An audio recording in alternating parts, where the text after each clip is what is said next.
মাজা ব্যথায় বার ঠায় না রে বাবা।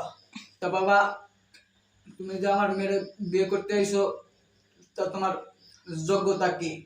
আসসালামু আলাইকুম আঙ্কেল, আমি মোহাম্মদ হাসমত আলী।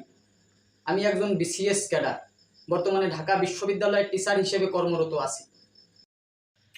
কি গো মা, এই ছেলে কি চলবে? ইউ ছি বুইয়া বেটা। আচ্ছা আচ্ছা বুঝছি, তারপরে দুজন আসো। Hello uncle, my name is doctor Bayat Ali. I am a dentist.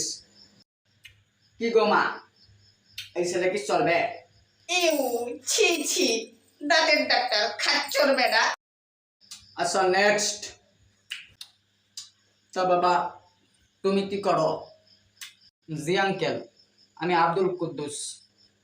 আমি একজন বুয়েট পাস ইঞ্জিনিয়ার। বর্তমানে আমার ইনকাম 2.5 লক্ষ টাকা। তা মা, ছেলে তো দেখতেছি ভালোই, ইঞ্জিনিয়ার, আবার 2.5 লাখ টাকা ইনকাম।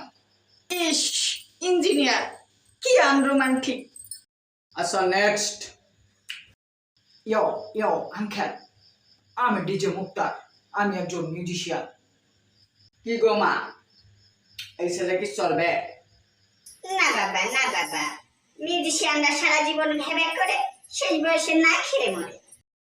আচ্ছা আচ্ছা বুঝছি, তারপরে দুজন আসো। জি আঙ্কেল, আমি তো কিছুই করি না, কিন্তু বর্তমানে ছাত্রলীগের সহসভাপতি আছি। ভবিষ্যতে মেয়র, এমপি, এমনকি মন্ত্রী হয়ে যেতে পারি, বলা যায় না। বাবা আমি রাজি, আমি এই ছেলেই বিয়ে করবো, এই ছেলেই বিয়ে করবো।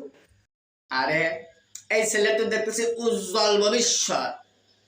আচ্ছা বাবা, তুমি আমার জামাই হবা, তুমি থাকো, আর বাকি সবাই চলে যাও, আর তুমি থাকো, তোমার আন্টি গরুর গোস্ত রাঁধছে, ভাত খেয়ে যেও। কিন্তু আঙ্কেল, একটা কথা ছিল, মানে আপনার মেয়ে তো দেখি দাড়ি মোছ আছে।